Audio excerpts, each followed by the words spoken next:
तो चलिए एक और वीडियो लेकर आ गए हैं जिसमें हम डिस्कस करेंगे केमिस्ट्री एग्जाम के लिए एक और इंपॉर्टेंट टॉपिक जो मैंने लिया है D and F block element से, और जिस टॉपिक का नाम है some important compounds of transition elements. क्योंकि केमिस्ट्री का एग्जाम अब बहुत नज़दीक है, 27 तारीख को वो एग्जाम है और हम डिस्कस कर रहे हैं बहुत इंपॉर्टेंट टॉपिक्स जो एग्जाम में जरूर पूछे जाएंगे, और इसीलिए आज हम डिस्कस कर रहे हैं important compounds of transition elements. D and F block element का ये टॉपिक है, you know that, specifically from D block elements. और आपके बोर्ड सिलेबस में ये दोनों कंपाउंड्स के बारे में चर्चा की गई है और हर बार एग्जाम में यहां से क्वेश्चन पूछा ही है। तो कितने पॉसिबल क्वेश्चंस इस टॉपिक में बनते हैं, आज हम इस वीडियो में इसको डिस्कस करेंगे। अगर आपको सब कुछ आता है तो don't waste your time, revise the portion.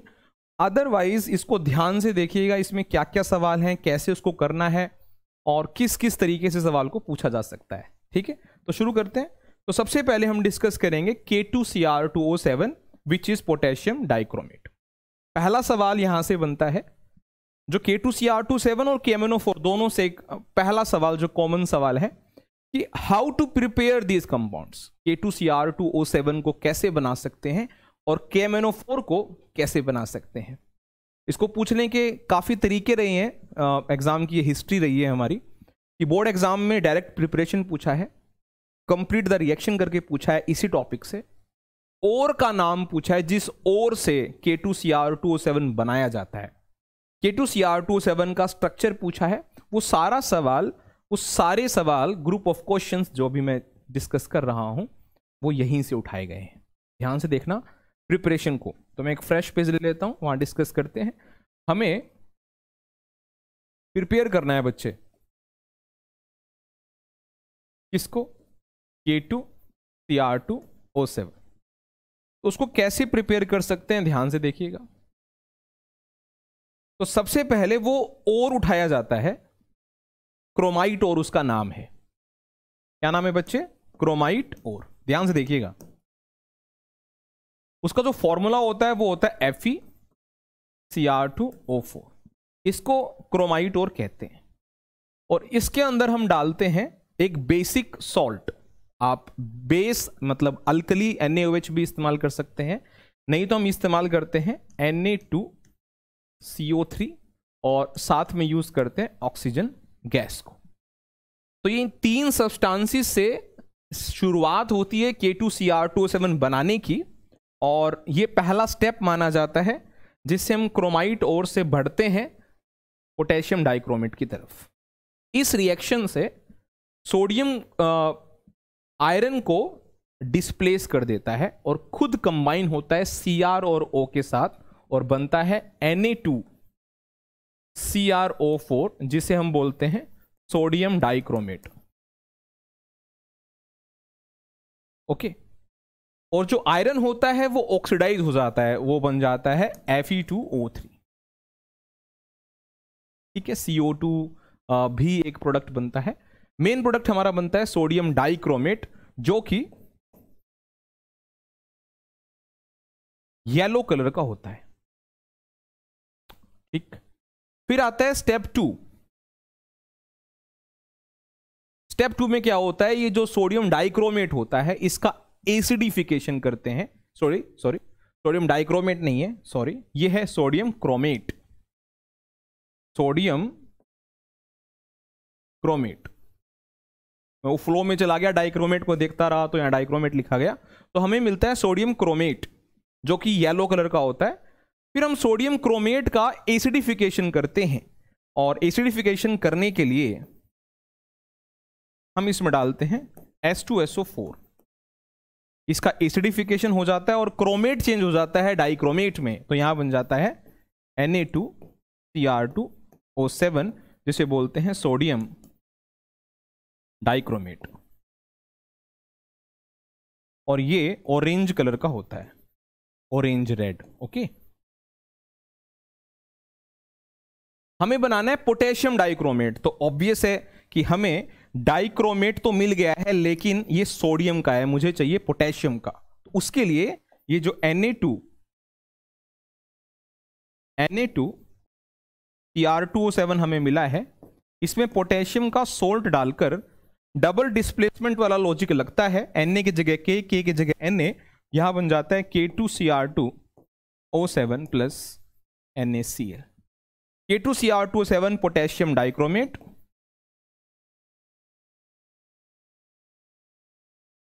और ये ऑरेंज रेड कलर का होता है। यहां बच्चे सवाल पूछ लेते हैं, जो कि अब वो राइट टाइम नहीं है पूछने का या सोचने का, कि K2Cr2O7 बनाना था ना, तो हमने Na2Cr2O7 बना लिया तो ठीक है ना, क्यों मेहनत करें अब K2Cr2O7 के लिए, मिल तो गया डाइक्रोमेट। तो एक लॉजिक होता है कि जब हम इसका इस्तेमाल करते हैं डाइक्रोमेट का स्पेसिफिकली टाइट्रेशन पर्पस के लिए, तो इसको स्टोर करके रखना होता है। तो ये हाइग्रोस्कोपिक नेचर का होता है सोडियम डाइक्रोमेट, ये मॉइस्चर एब्जॉर्ब कर लेता है, तो इससे वो केमिकल स्पॉइल हो जाता है। इसलिए हमें पोटेशियम डाइक्रोमेट बनाना है, ना कि sodium dichromate. Potassium dichromate hygroscopic nature का नहीं होता है।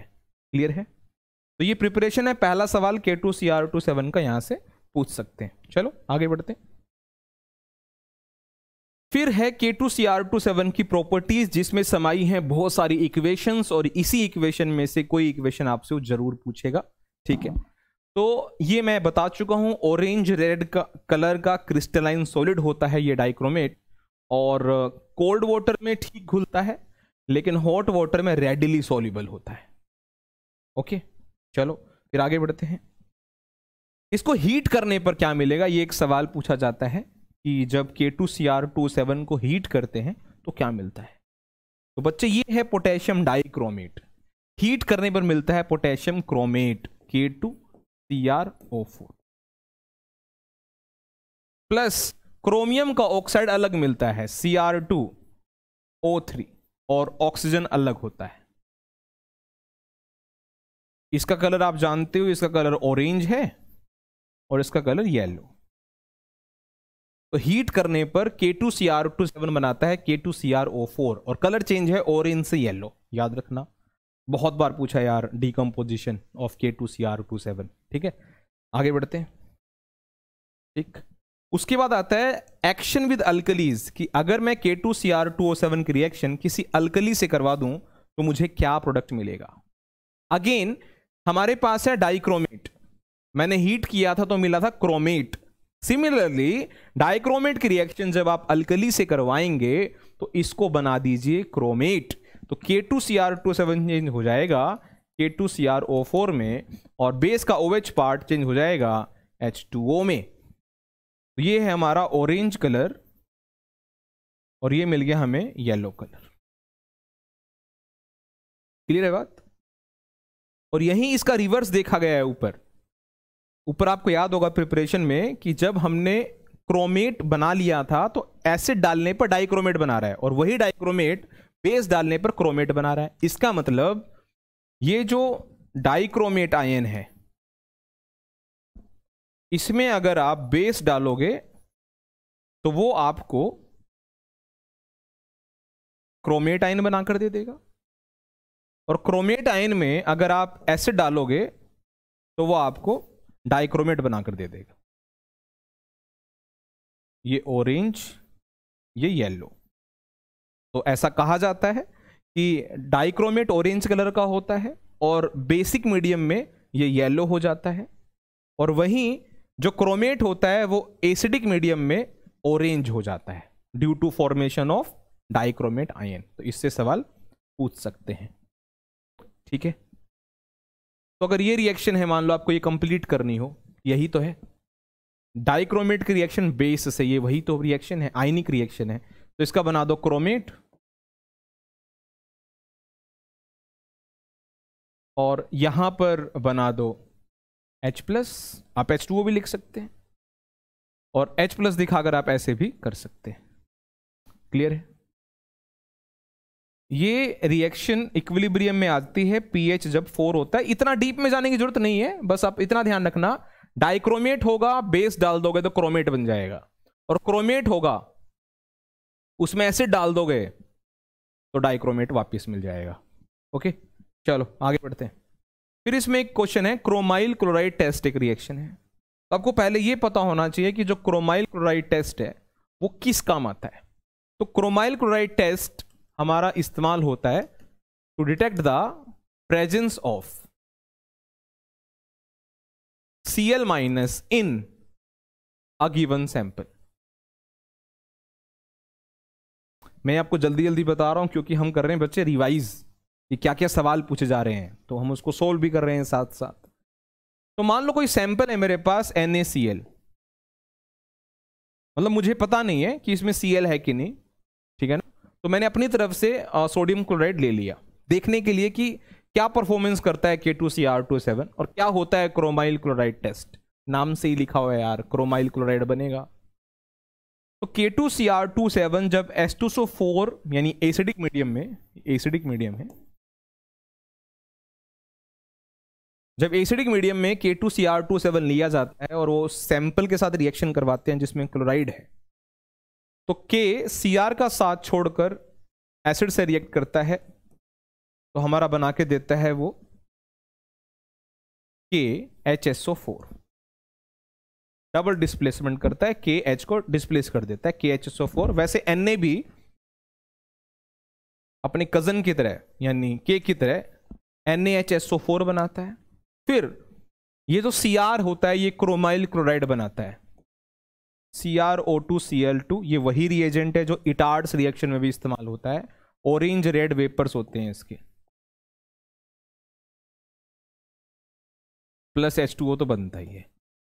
तो ये क्रोमाइल क्लोराइड टेस्ट है, मुझे उम्मीद है आप इसको याद रख लेंगे। To detect the presence of chloride ion we perform chromyl chloride test in which we take dichromate, potassium dichromate in acidic medium where acid is taken as dilute H2SO4. It reacts with the given sample containing chloride ion, forms orange red vapors which is nothing but chromyl chloride. Okay, इसको आप ध्यान रखेंगे। आगे बढ़ते हैं। फिर आता है बच्चे रिएक्शन विद HCl। तो K2Cr27 की रिएक्शन HCl से क्या होती है?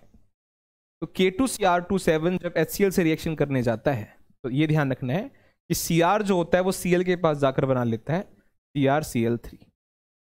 K Cl के पास जाकर बना देता है KCl, H2O, और क्लोरीन भी अलग हो जाता है, ठीक है ना। तो क्लोरीन लिबरेट करता है जब K2Cr27 HCl से रिएक्शन करता है, तो क्लोरीन लिबरेट करता है। ये इस चीज को दिखाता है कि K2Cr27 HCl का H निकाल लिया है और Cl को अलग कर दिया है। इसका मतलब ये ऑक्सीडाइजिंग एजेंट है जो हम आगे पढ़ने भी वाले हैं। क्लियर है मेरी बात? K2Cr27 की प्रिपरेशन हो जाएगी। और का नाम याद हो गया, क्रोमाइट और। 3 स्टेप्स में K2Cr27 बन जाएगा। उसके बाद आती है K2Cr27 की प्रॉपर्टीज। ये कौन से कलर का होता है? ये ऑरेंज रेड कलर का होता है, ठीक है। दूसरी बात, इसको डिकम्पोज करने पर क्या मिलता है, इसको जब हीट करते हैं तो क्या मिलता है, वो एक रिएक्शन है। इसकी रिएक्शन अल्कली से क्या होती है, वो एक रिएक्शन है। इसकी रिएक्शन HCl से क्या होती है, वो एक रिएक्शन है। क्रोमाइल क्लोराइड टेस्ट क्या है, वो एक रिएक्शन है। और बाकी बची रिएक्शन एक ही कैटेगरी में, विच इज ऑक्सीडाइजिंग कैरेक्टर। तो ऑर्गेनिक में हम K2Cr27 बहुत बार यूज करते हैं। हमें पता है ये बहुत अच्छा, पावरफुल, स्ट्रॉन्ग ऑक्सीडाइजिंग एजेंट है एसिडिक मीडियम में। तो देखते हैं क्या रिएक्शन होती है जब K2Cr2O7 को H2SO4 यानी एसिडिक मीडियम में डालते हैं, तो बनाता है K2SO4। H को पूरी तरह से डिस्प्लेस कर देता है। प्लस क्रोमियम भी सल्फेट के पास जाकर बनाता है Cr2SO4 होल थ्राइस और प्लस H2O। तो ये 3 प्रोडक्ट्स मिलते हैं जब डाइक्रोमेट एसिडिक मीडियम में होता है। बहुत काम आने वाले हैं ये। जब डाइक्रोमेट एसिडिक मीडियम में होता है तो ये 3 प्रोडक्ट्स हमें मिलते हैं, पोटेशियम सल्फेट, क्रोमियम सल्फेट और वाटर, ठीक है। इसी की अगर आयनिक रिएक्शन लिखी जाए तो क्या होती है, Cr2O7-2 plus H plus, acidic medium इसको मिला डाइक्रोमेट को, तो ये Cr+3 स्टेट में चला जाता है, प्लस H2O मिलता है। फिर इसको बैलेंस आप कर सकते हैं। यहां Cr2 है, वहां 1 है, तो यहां 2 कर दिया। फिर यहां पर ऑक्सीजन 7 है, तो वहां पर 1 है, तो यहां 7 कर दिया। यहां पर H14 हो गए, तो ये 14 कर दिया। चार्ज को बैलेंस करने के लिए 6 इलेक्ट्रॉन डाल दिए, ठीक है। देखो चार्ज हो गया -6, -2, -8 और 14 पॉजिटिव है, तो 8 चार्ज हो गया मेरे हिसाब से। एक second, 6 negative, 2 negative, 8 negative, 14H plus, तो 6 पॉजिटिव बचा, यहाँ 6 पॉजिटिव है, बैलेंस्ड। तो ये जो इक्वेशन है ये आपको ध्यान रखनी है कि डाइक्रोमेट को अगर एसिडिक मीडियम में डालेंगे तो उसकी आयनिक इक्वेशन क्या होती है वो ध्यान रखना, क्योंकि पेपर में ज़्यादातर सवाल ऑक्सीडाइजिंग कैरेक्टर से हैं और आयनिक इक्वेशंस के ज़्यादा सवाल हैं। ठीक, चलो फिर फटाफट आगे बढ़ते हैं, एग्जाम्पल्स करते हैं। देखो, अगर आपने डाइक्रोमेट लिया और सामने कोई हैलोजन मिला, कोई हैलाइड हुआ, तो हैलाइड को वो हैलोजन में कन्वर्ट करता है, I- को I2 बनाता है। मेरी बात क्लियर है? खुद चेंज होता है Cr+3 में, अभी हमने डिस्कस किया है, प्लस H2O मिलता है ये। फिर इसको आप बैलेंस कर लेंगे, बैलेंस करने के लिए यहां 2Cr हो गया। अच्छा, ऑक्सीजन 7 है तो यहां मैंने 7 कर दिया, H14 है तो मैंने यहां 14 कर दिया, और I यहां 2 है तो मैंने यहां 2 कर दिया। ठीक, ऐसे हो सकता है, लेकिन ये बैलेंस नहीं हुआ होगा। बैलेंस करने के लिए और सेफ तरीका बताता हूं मैं आपको। जैसे ये है तो पहले इसको बताओ ये किस में चेंज होता है, एक सेकेंड मुझे बताओ ये किस में चेंज होता है डाइक्रोमेट। तो बच्चे ये चेंज होता है Cr+3 में, ध्यान से देखना, ध्यान से। I- किस में चेंज होता है सर? ये तो I2 में, ऑक्सीडेशन करना है ना सर, तो I- I2 बनता है। H+ किस में चेंज हो जाता है सर? H2O में। अब इसको बैलेंस करने का तरीका देखो, सेफ तरीका। ये Cr है, ये भी Cr है, पहले इनको बराबर किया तो यहां 2 लिखा, फिर यहां Cr पर ऑक्सीडेशन नंबर निकालना, 6 आएगा। ध्यान से देखना बेटा, बिल्कुल सेफ तरीका है, 6। यहां पर ऑक्सीडेशन नंबर है 3। अच्छा, ऑक्सीडेशन नंबर का अंतर देखो, Cr, एक Cr पर 6 है, 2 Cr पर हो गया 12 ऑक्सीडेशन नंबर, एक Cr पे 3 है, 2 पे हो गया 6, तो 12 और 6 में कितने का अंतर है? 6 का अंतर है, 6 से डिक्रीज हो रहा है। I- को देखा, यहाँ I है यहाँ I2 है, तो पहले यहाँ 2 किया, यहाँ ऑक्सीडेशन नंबर -2 है, यहाँ 0 है ऑक्सीडेशन नंबर, तो यहां पर देखा तो यहां इंक्रीज है, कितने का? 2 का। अब ये 6 से डिक्रीज है, 2 से इंक्रीज है, तो इसको बराबर करने के लिए 2 को मैंने 3 से मल्टीप्लाई कर दिया। ये बैलेंसिंग का स्टेप होता है, मुझे उम्मीद है आपको आता है। जितने से फॉल है ऑक्सीडेशन नंबर उतने से राइज भी होना चाहिए, इसलिए मैंने राइज वाले को 3 से मल्टीप्लाई कर दिया ताकि 6 हो जाए। तो इसको 3 से मल्टीप्लाई करने पर ये 6 हो जाएगा, 6I, और इसको 3 से मल्टीप्लाई करने पर 3I2 हो जाएगा। हो गया। उसके बाद जब ये हो जाए बैलेंस, उसके बाद अपने को O बैलेंस करना है। O यहाँ कितने हैं? 7, वहां कितने हैं? 1, तो यहां मैंने 7 लगा दिया। फिर अपने को करना है बैलेंस H, यहाँ H कितने हैं? 14, यहाँ कितने हैं? 1, तो यहाँ 14 लिख दिया, हो गया बैलेंस्ड। आयनिक इक्वेशन बैलेंस करने का सिंपल लॉजिक है, पहले ऑक्सीडेशन नंबर बराबर करो, बैलेंस कर दो ऑक्सीडेशन नंबर, उसके बाद O को बैलेंस करो, फिर H को बैलेंस करो, काम खत्म। ठीक। और अगर आयनिक नहीं है तो और सिंपल है, इन दोनों का प्रोडक्ट तो तुम जानते हो, ये दोनों K2SO4 plus Cr2SO4 whole thrice plus H2O, और Ki का क्या करना है? I2, simple. देखो कैसे किया है मैंने, नहीं तो एक दो एग्जांपल और देखो तब समझ में आएगा। और क्यों नहीं आता है आपको भाई? ये सब तो आना चाहिए। चलो आगे बढ़ते हैं। जैसे ये है, ये इक्वेशन है, तो यहां पर मैं दूसरा कलर ले लेता हूं। यहां पर Cr पर ऑक्सीडेशन नंबर निकालोगे 6 आएगा। अच्छा, ये चेंज हो जाता है किसमें? Cr+3 में।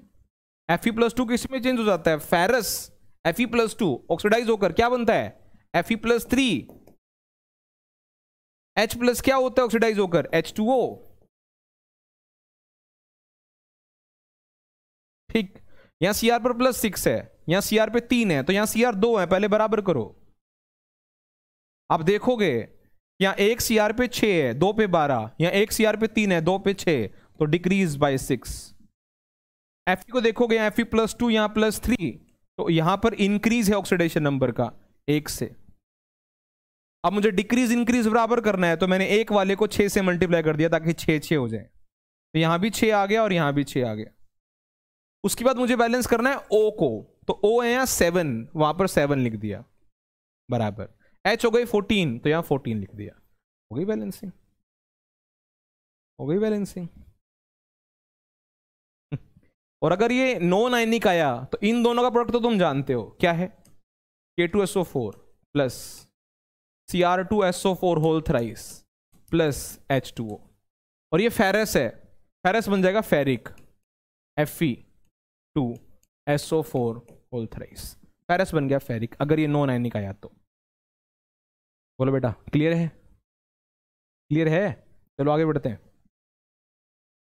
अब अगर S2S आया, S2S मतलब सल्फाइड आयन, सल्फाइड आयन है बेटा, ये दिख रहा होगा आपको, S पे -2 है, तो सल्फाइड आयन बन जाएगा सल्फर, है ना, ऑक्सीडाइज होकर। तो ये हो जाएगा Cr+3, सल्फाइड हो जाएगा सल्फर, और H+ बन जाएगा H2O। ठीक है, इसको बैलेंस कर दो। यहां Cr पर ऑक्सीडेशन नंबर +6, तो पहले यहां 2 लिखो ताकि Cr बराबर हो जाए। फिर आप देखोगे अरे डिक्रीज बाय 6, या S पे देखोगे -2, या S पे देखोगे 0, तो कितने का इंक्रीज है? 2 का। अब मुझे इंक्रीज डिक्रीज बराबर करना है, ये 2 है ये 6 है, तो मैंने 2 वाले को कितने से मल्टीप्लाई कर दिया? 3 से। यहां आ गया 3, यहां भी आ गया 3। फिर मैंने O बैलेंस किया, O कितने? 7, तो मैंने यहां 7 लगा दिया, O बैलेंस हो गया। फिर करना है H, यहां पर कितने H हैं? 6, वहां कितने हैं? 14, तो यहां आ गया 8। बोल बेटा क्लियर है? पहले ऑक्सीडेशन नंबर बराबर कर लो, बैलेंस कर लो, फिर O बैलेंस कर लो, फिर H बैलेंस कर लो, काम खत्म। और अगर ये नॉन आयनिक आया तो K2Cr27 और S2SO4 का तो वो प्रोडक्ट तुम जानते हो, 3 प्रोडक्ट फिक्स हैं, K2SO4 plus Cr2SO4 whole thrice plus H2O plus S2S बन जाएगा S, सल्फर। क्लियर है मेरी बात? हाँ भाई कर लेंगे। देखो नहीं समझ में आ रहा है तो क्यों नहीं आ रहा है भाई, बहुत सिंपल है, और आप लेट नहीं हुए हैं, यहां से क्वेश्चन आएगा ही आएगा। तो आप समझ ले मैं कैसे बैलेंस कर रहा हूं। जनरली वो आयनिक इक्वेशन ही पूछता है, और नॉन आयनिक तो बहुत ही आसान है। ठीक है, आयनिक भी आसान है, ऐसी कोई बात नहीं है। आगे बढ़ते हैं, क्वेश्चन SnCl2 पे भी आ सकता है। पहले आयनिक सोल्व कर लेते हैं। ये किस में चेंज होता है? Cr+3 में। Sn+2, Sn है कार्बन फैमिली, Sn+2 किस में चेंज हो जाएगा ऑक्सीडाइज होकर? Sn+4। यही तो याद करना है। जैसे I- था, I-I2 बन गया, फिर Fe+2 आया, Fe+2 Fe+3 बन गया, S-2 S बन गया, ऑक्सीडाइज करते जा रहे हो, चार्ज बढ़ाते जा रहे हो, Sn+2 Sn+4 बन गया। ठीक है ना, +3 मत लिख देना, Sn+2 Sn+4 बन गया। ओके, और H+S2O बन गया। ट्राई करके देखो, आसान है। सबसे पहले Cr को ऑक्सीडेशन नंबर 6, यहां Cr को बराबर किया, पहले 2 लिखा, ये 2 Cr है, वो 2 Cr है।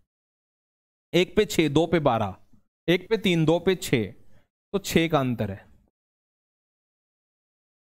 और Sn को देखा, अरे 2 का राइज है। अब 6 और 2 बराबर करना है, तो 2 वाले को 3 से मल्टीप्लाई कर दिया।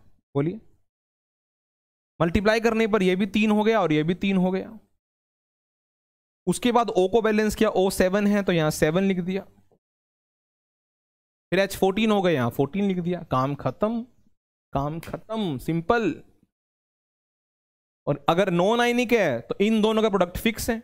K2Cr27 प्लस S2SO4 का तो प्रोडक्ट फिक्स है, क्या? K2SO4 plus Cr2SO4 whole thrice plus H2O, और Sn+2 को बनाना है Sn+4, तो SnCl2 बन जाएगा SnCl4। ठीक, आगे बढ़ते हैं। अगर सल्फाइट आ गया तो ये तो तुम जानते हो किसमें चेंज हो जाएगा? Cr+3 में।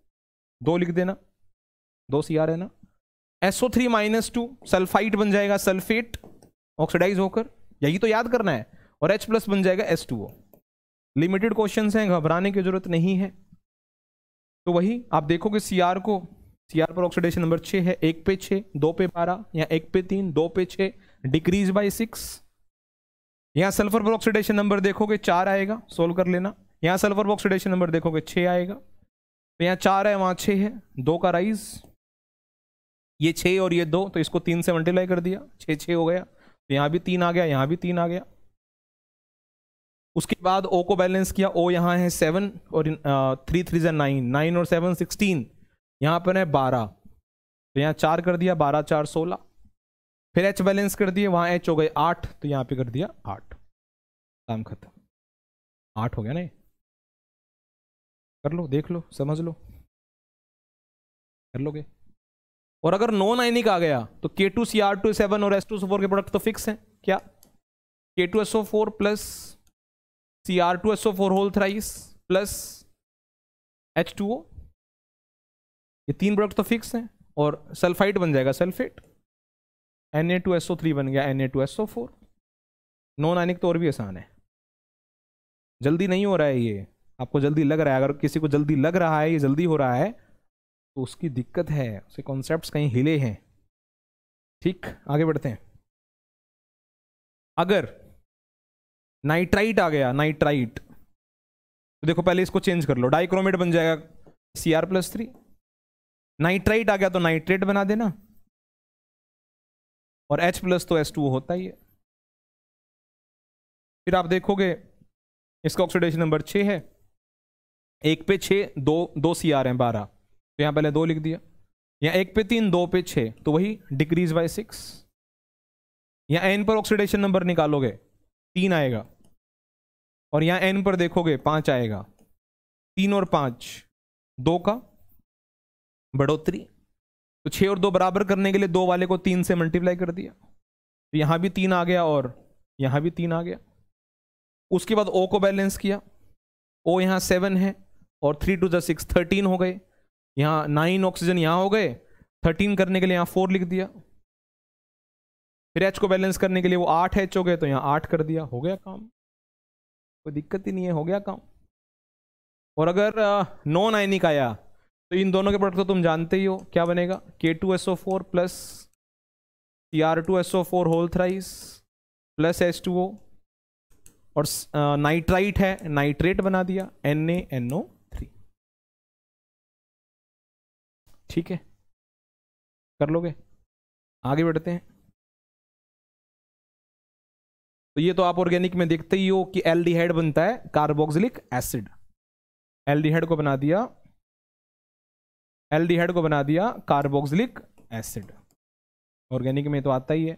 और इन दोनों के प्रोडक्ट फिक्स हैं, वही K2SO4 Cr2SO4 whole thrice plus H2O plus carboxylic acid.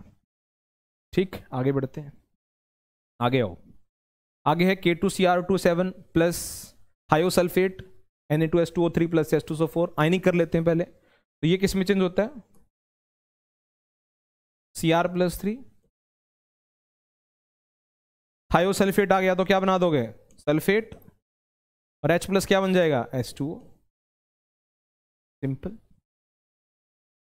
इस Cr को बैलेंस करने के बाद यहाँ 2 लिख दिया, यहाँ ऑक्सीडेशन नंबर देखा 6 है, 1 पे 6, 2 पे 12, यहाँ 1 पे 3, 2 पे 6, तो Cr वाला तो फिक्स है, हर जगह आ रहा है वो तो, है ना, वो तो आसान है, याद कर लेना, डिक्रीज बाय 6 याद हो जाना चाहिए। तो यहाँ सल्फर 2 है और यहाँ सल्फर 1 है, तो पहले यहाँ 2 करो। ठीक, जिसको कंपेयर कर रहे हो बेटा वो पहले बराबर तो हो। यहाँ सल्फर का ऑक्सीडेशन नंबर निकालो, 2x - 6 is equal to -2, 2x is equal to 4, x is equal to +2, तो यहाँ 2 आ रहा है और यहाँ 6 आ रहा है, 2 ही आ रहा है ना, चेक कर लेते हैं। 2x - 6 is equal to -2, 2x is equal to 4, yes, x is equal to 2। तो यहाँ सल्फर पर 2 है और वहाँ 6 है, 2 और 6 में, तो 1 पे 2 है, 2 पे 4, 1 पे 6 है, 2 पे 12, तो 8 का अंतर है, वाह वाह वाह, 8। अब 6 और 8 को बराबर करना कैसे करोगे, 6 वाले को सर 4 से मल्टीप्लाई कर दो, 24 हो जाएगा, और 8 वाले को 3 से कर दो, तो यहां पर आ जाएगा 4, ये 4 2 जा 8 हो जाएगा, 8। ठीक, इसको आप कर रहे हैं 3 से मल्टीप्लाई, तो ये हो जाएगा यहाँ 3, यहाँ 2 लिखा होता है, ये हो जाएगा 6। फिर आप करेंगे O को बैलेंस, O यहाँ हो गए 28 इधर हो गए, 9 इधर हो गए 37, और यहाँ पर O देखोगे तो 6 4 जा 24, और हमें करने हैं 28 और 9 37 करने हैं, तो 24 ये हो गए, तो यहाँ आ जाएगा 13 H2O 13O 37। फिर H को बैलेंस करना है, H हो गए वहाँ 26, 13 2 जा 26, यहाँ गया 26। ठीक है, एक बार ऑक्सीडेशन नंबर चेक कर लेना, मेरे हिसाब से ठीक है, ये हो जाएगा ऐसे। और अगर ये हुआ नॉन आयनिक ऐसा, तो K2Cr27 और H2SO4 का प्रोडक्ट फिक्स है, K2SO4 plus Cr2SO4 whole thrice plus H2O, और Na2H2O3 बन जाएगा सल्फेट, Na2SO4। ठीक है, हो जाएगा। चलो आगे बढ़ते हैं। फिर K2Cr27 की रिएक्शन H2O2 से है, तो भाई H2O2 चेंज हो जाता है फाइनली ऑक्सीजन में, लेकिन उससे पहले आप एक चीज और याद रखना कि H2O2 चेंज हो जाएगा H2O में, फिर H2O चेंज हो जाएगा O2 में, वो तो कहानी है। मेन चीज ये है कि K2Cr27 की रिएक्शन जब आप H2O2 से करवाते हो तो वो 3 प्रोडक्ट तो फिक्स हैं जो ऊपर बन रहे हैं, K2Cr27 प्लस H2SO4 वाला जो पेयर है, वो 3 प्रोडक्ट्स तो आपको बना के दे रहा है। वहीं एक प्रोडक्ट और याद कर रहे हैं, CrO5। CrO5 आपने 11th में पढ़ा है पैराडॉक्स में, रिडॉक्स रिएक्शंस में। इसकी बटरफ्लाई स्ट्रक्चर होती है कुछ ऐसे, Cr 5 ऑक्सीजन होते हैं ऐसे, और यहाँ Cr पर ऑक्सीडेशन नंबर 6 होता है। ठीक है, ये पैराडॉक्स का केस था। तो CrO5 बनता है जो ब्लू सॉल्यूशन है, और फाइनली CrO5 टूट जाता है Cr+3 और O2 में। तो वही चीज है, आपको Cr+3 मिलता है और फाइनली O2 मिलता है इसमें H2O2 में। ठीक है, जैसे I-I2 बनता है, Fe+2 Fe+3 बनता है, S-2 S बनता है, Sn+2 Sn+4 बनता है, और आपने पीछे पढ़ा है SO3-2 SO4-2 बनता है, NO2- NO3- बनता है, एल्डिहाइड कार्बोक्सिलिक बनता है, वैसे ही थायोसल्फेट सल्फेट बनता है, और H2O2 O2 बनता है। सिंपल, और वो 3 प्रोडक्ट्स फिक्स हैं। कर लोगे? चलो फिर आगे बढ़ते हैं। फिर आता है बच्चे स्ट्रक्चर ऑफ डाइक्रोमेट और क्रोमेट आइंस। इसका स्ट्रक्चर तो अब जानते हैं, जो डाइक्रोमेट होता है वो होता है Cr2O7-2, और क्रोमेट होता है CrO4-2। तो 2 Cr बना दिया आपने डाइक्रोमेट बनाने के लिए, 3 ऑक्सीजन इसको दे दिए, 3 ऑक्सीजन इसको दे दिए, ट्रायंगल की तरह आपको दिखेगा, ये देखो, और 1 ऑक्सीजन कॉमन कर दिया, तो आपको लेफ्ट साइड टेट्राहेड्रल दिखेगा, राइट साइड भी टेट्राहेड्रल दिखेगा। अच्छा -2 है, तो यहाँ पर एक O पे माइनस दिखा दिया, उस साइड भी जाकर एक O पे माइनस दिखा दिया, बाकी जो O न्यूट्रल है उनको डबल बॉन्ड से जोड़ दिया। 1 ऑक्सीजन 2 बॉन्ड बनाता है, तो ऐसा दिखता है अपना डाइक्रोमेट। क्रोमेट Cr बना दिया, 4 ऑक्सीजन टेट्राहेड्रल दिखा दिए, चारों को जोड़ दिया, 2 O पे नेगेटिव दिखा दिया, 2 O पे डबल दिखा दिया, फिर टेट्राहेड्रल स्ट्रक्चर, sp3 हाइब्रिडाइजेशन। कर लेंगे? देख लो एक बार, चेक कर लो यार, स्ट्रक्चर से भी सवाल पूछ सकता है। फिर K2Cr27 के यूजेस हैं, तो वो हम KMnO4 के साथ एक बार डिस्कस कर लेंगे। तो ये है K2Cr2O7। बस आपको ये याद रखना है कि ऑक्सीडाइजिंग करेक्टर में वो किस आयन को क्या बना रहा है, बस।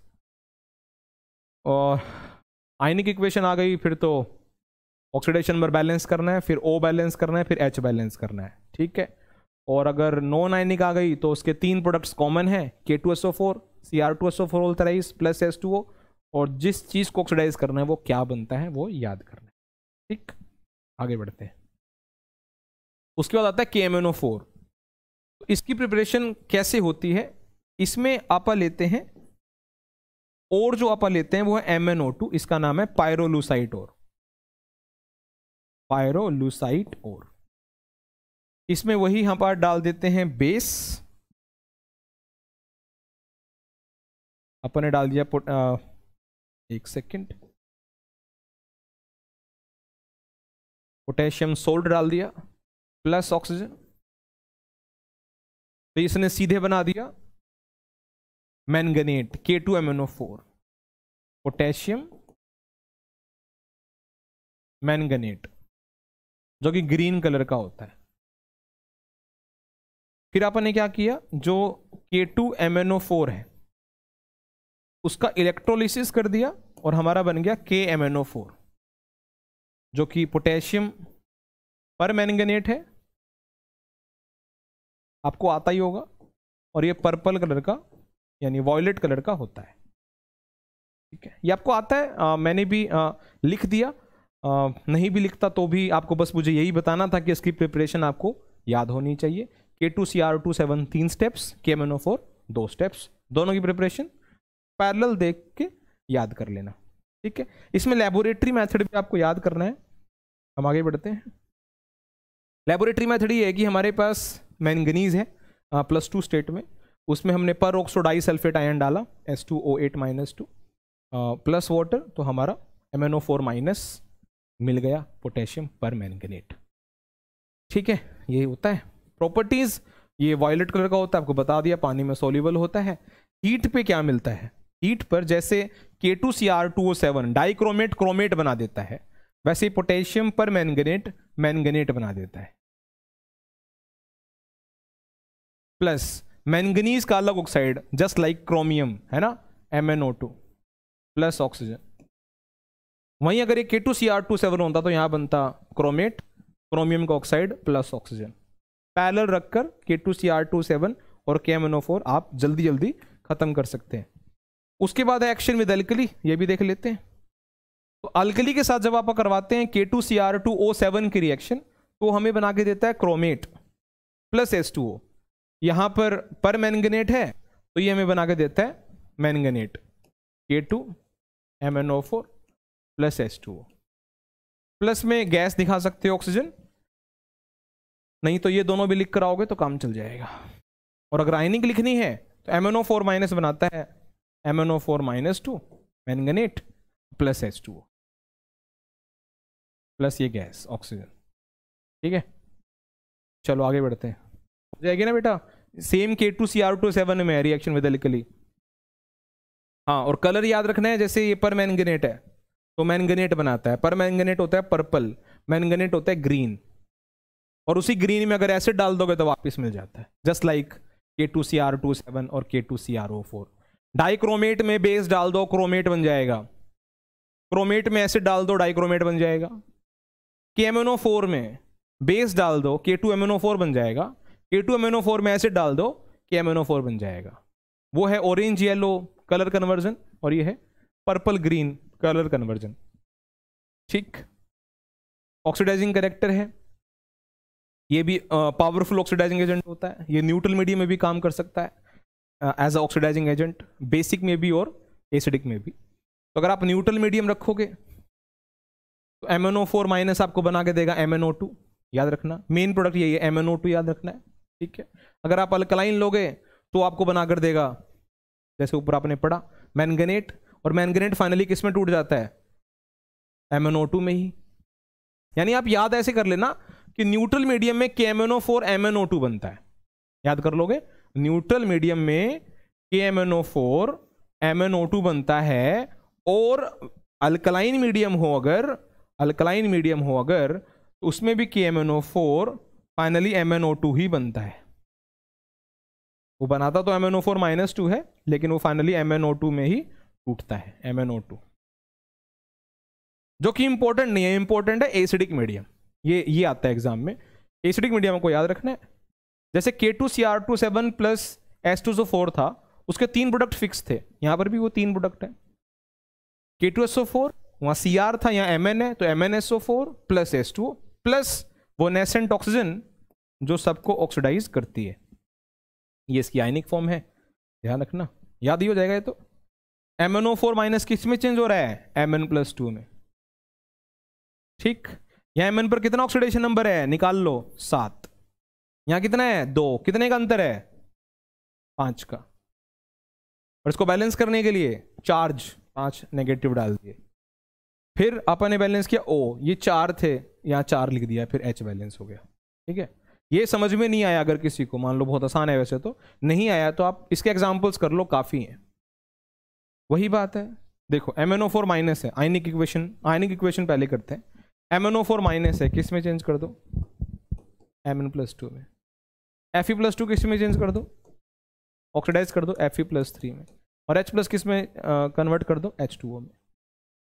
उसके बाद आप देखो Mn का जो ऑक्सीडेशन नंबर है +7 निकाल लो एक्स मान के, यहाँ +2, 7 और 2 में कितने का अंतर है? 5 का, तो 5 की गिरावट है। Fe+2 से Fe+3 1 का राइज है। 1 और 5 को बराबर करना है तो इसको 5 से मल्टीप्लाई कर दिया, तो यहाँ भी 5 आ गया और यहाँ भी 5 आ गया। फिर O को बैलेंस करना है, वहाँ O कितने हैं? 4, यहाँ कितने हैं? 1, तो यहाँ 4 कर दिया। फिर H बैलेंस कर दिए 8, यहाँ भी 8 कर दिया। और अगर नॉन आयनिक आ गई तो इन दोनों के प्रोडक्ट तो फिक्स हैं, क्या? K2SO4 plus MnSO4 plus H2O और फेरस बन जाएगा फेरिक, FeSO4 बन गया Fe2SO4 होल थ्राइस। आसान है, जैसे K2Cr2 की है वैसे ही है, ऐसे ये है। MnO4 माइनस किस में चेंज हो जाएगा? Mn+2 में। एसिडिक मीडियम है, I- किस में चेंज हो जाएगा? किस में चेंज? I2 में। H+ किस में चेंज हो जाएगा? H2O में। उसके बाद ऑक्सीडेशन नंबर यहाँ पे 7 है और यहाँ पर 2 है। 7 और 2 में कितने का अंतर? 5 का अंतर। ये I2 है, ये I- है, तो पहले यहाँ 2 लिखेंगे। यहाँ ऑक्सीडेशन नंबर -2 हो गया टोटल, ये हो गया 0, तो -2 से 0, 2 का राइज है। अब 2 और 5 को बराबर करना है, 5 वाले को 2 से मल्टीप्लाई कर दिया और 2 वाले को 5 से कर दिया। सिंपल है। यहाँ पर आ गया 2, ये भी हो गया 2, और यहाँ आ गया 5, तो ये 2 पहले से था, 10 हो गया, और ये आ गया 5। फिर O को बैलेंस कर दिया, यहाँ O कितने हो गए? 8, वहाँ है 1, तो यहाँ हो गया 8। H बैलेंस कर दिया, ये हो गया 16, यहाँ भी लिख दिया 16। सिंपल है। और अगर नॉन आयनिक आ गया, नॉन आयनिक, तो इन दोनों के प्रोडक्ट फिक्स हैं, K2SO4 plus MnSO4 plus H2O, और Ki बन जाएगा I2। Balanced, completed. कर लोगे? आगे बढ़ो। ये हो जाएगा। MnO4 माइनस किस में चेंज कर दोगे? Mn+2। सल्फाइड S-2 किस में चेंज कर दोगे? S। H+ किस में बैलेंस कन्वर्ट कर दोगे? H2O। फिर अगला स्टेप बताओ, आयनिक इक्वेशन है, अगला स्टेप बताओ। फिर Mn पर ऑक्सीडेशन नंबर 7, यहां Mn पर 2, 7 और 2 में कितने का अंतर है? 5 का अंतर है, 5 का डिक्रीज। फिर S पे -2 है, वहां 0 है, तो कितने का राइज है? 2 का राइज है। 2 और 5 को बराबर करना है, 2 वाले को 5 से मल्टीप्लाई कर दो और 5 वाले को 2 से कर दो। उससे क्या हो जाएगा? उससे ये हो जाएगा कि यहां पर आ जाएगा 5, 5, यहाँ आ जाएगा 2, क्योंकि इस वाले को 2 से मल्टीप्लाई किया है, यहाँ भी आ जाएगा 2। फिर O को बैलेंस करना है, O हो गया यहाँ 8, वहाँ 1, तो यहाँ 8 कर दिया। फिर H यहाँ हो गए 16, ये कर दिया 16, ये हो गई बैलेंस्ड। और अगर नॉन आयनिक आया तो KMnO4 और H2SO4 के प्रोडक्ट फिक्स हैं, K2SO4 plus MnSO4 plus H2O, और H2S चेंज हो जाएगा S में, ये चेंज हो जाएगा S में। कर लोगे? हो गया। आगे बढ़ो। अगर SO2 आया तो उसको सल्फेट बना देना, सिंपल है। NO2 माइनस आया तो NO3 माइनस बना देना, ये किस में चेंज कर देना? NO3 minus. अगला, अगर C2O4-2 ऑक्सलेट आया तो इसको CO2 बना देना, MnO4 माइनस को Mn+2 बना देना, और H+ को H2O बना देना। फिर कंपेयर कर लेना। देखो आखिरी बार मैं आपको करवा देता हूं कैसे करते हैं। Mn का ऑक्सीडेशन नंबर निकालना, फिर 7 आएगा, यहां 2 है, तो 7 और 2 में कितने का अंतर है? एक बार फ्रेश लिख लेते हैं। MnO4 माइनस किस में चेंज कर दोगे?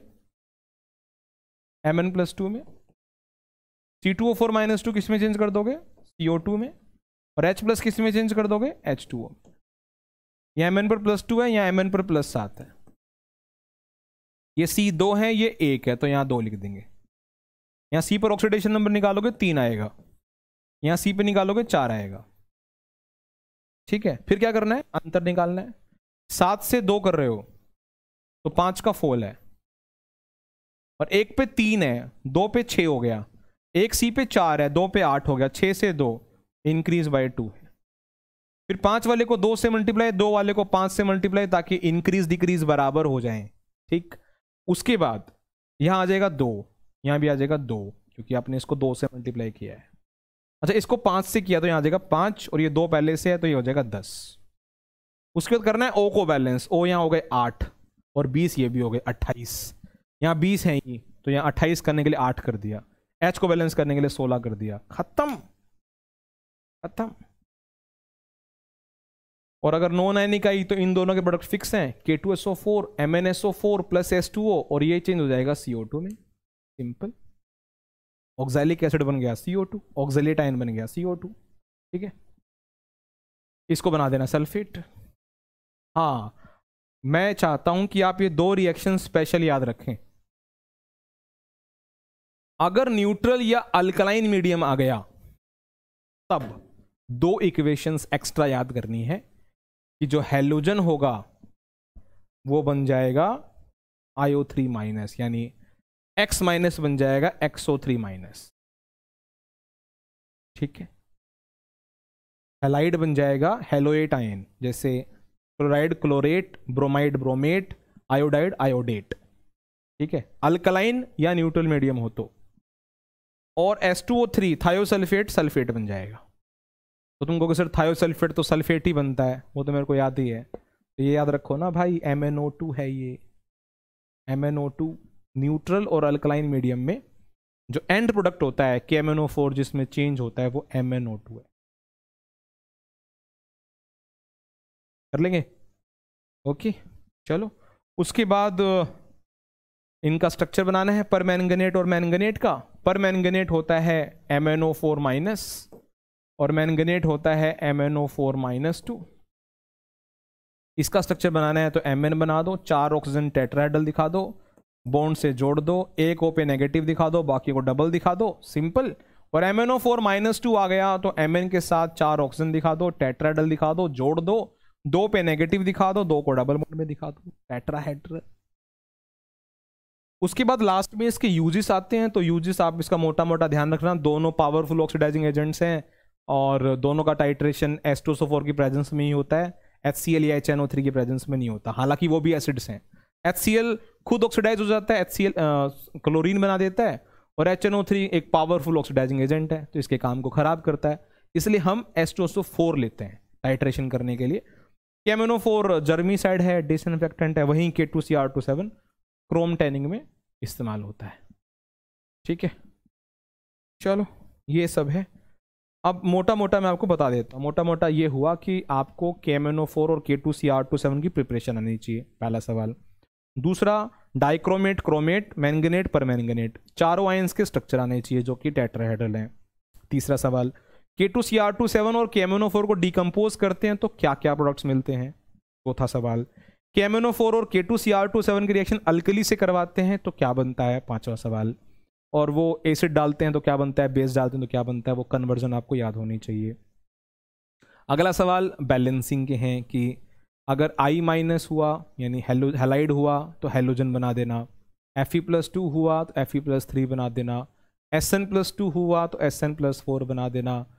अच्छा, C2O4-2 हुआ ऑक्सलेट तो CO2 बना देना। अच्छा, अगर सल्फाइड हुआ तो सल्फर बना देना, सल्फाइट हुआ तो सल्फेट बना देना, नाइट्राइट हुआ तो नाइट्रेट बना देना, एल्डिहाइड हुआ तो कार्बोक्सिलिक बना देना, H2O2 हुआ तो O2 बना देना। यही सब आएगा। अंतर बस इतना है कि K2Cr27 एसिडिक मीडियम में Cr+3 में कन्वर्ट होता है आयनिक फॉर्म में, और KMnO4 Mn+2 की फॉर्म में चेंज होता है।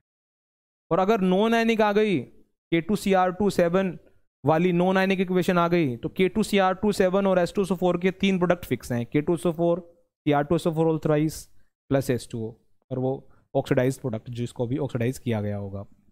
और अगर KMnO4 आ गया तो वही 3 products K2SO4 plus MnSO4 plus H2O, और इसको ऑक्सीडाइज कर रहे हैं, वो प्रोडक्ट। स्ट्रक्चर्स हैं, बस यही सब है, यूजेस हैं। यहाँ से क्वेश्चन कन्फर्म्ड आएगा, लिख के रख लो आप, इसको अच्छे से कर लेना, ठीक है ना। फिर मिलते हैं किसी और वीडियो में, ठीक है।